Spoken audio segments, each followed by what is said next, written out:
If you want your students to start utilizing artificial intelligence, but you don't want artificial intelligence to just simply give them the answers, a new mode in ChatGPT might help out with that. It is called Study. If you are not logged into ChatGPT, for some reason it's just called Study. But if I switch over to my account where I am logged in, you hit the plus button, you go to more. It's called Study and Learn, so you can access this without actually logging into a ChatGPT account, which is probably the recommended route I would suggest for using it as a student. So, a couple of examples for you. I've got the generations already done so that you don't have to wait for that.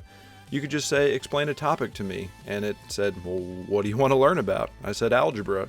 It said, great. What's the right level of algebra? I said, I've done a little bit before. And it started to kind of teach me the core concepts of algebra, and it gave me a little practice question to kind of test my knowledge to see if I understood basic algebra. I answered it correct, and it just continues to walk you through that. I did an example here for Cold War prep. I need help understanding the Cold War. I have an exam coming up on it soon. I'm in 9th grade. Got it. Let's do step by step. It's not a lecture, so you get little bite-sized pieces of information that leads you through a topic. Argumentative essay help. This really impressed me as a former English teacher. I think that this would be very useful in the classroom. I need help writing an argumentative essay. Great. Let's know one thing. What level is it for? I didn't give them that before, so I said 9th grade. Perfect. It's going to start talking about orientation. Make sure we're on the right page. Do I have a topic, or can I choose my own? I said, yeah, I've got one. Cats or dogs? And I said, great. We won't write the essay for you. Instead, I'll guide you so you can do it confidently yourself. So for step 2, we've got to pick a side, right? Choose one. So I said cats. Cats are superior. Sorry, dog people.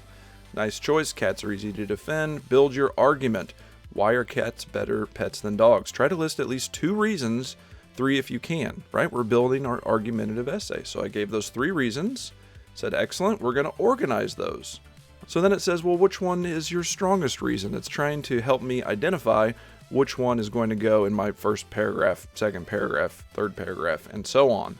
So then it actually helps me write a thesis statement, right? It tells me what a thesis statement is, states my position, and here's the formula. Don't copy, use it as a guide. So try writing a 1-sentence thesis using your 3 reasons.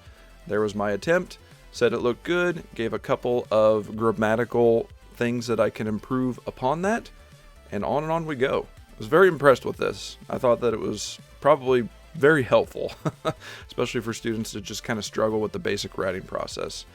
Last example I have for you, I need help learning German. Let's start with the basics of ordering food in a restaurant.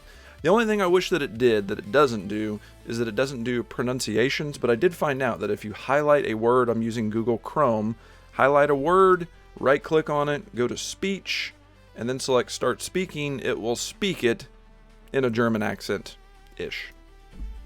Danke. Danke. Danke for watching. Thank you so much for that. I appreciate you all. And as always, happy edteching.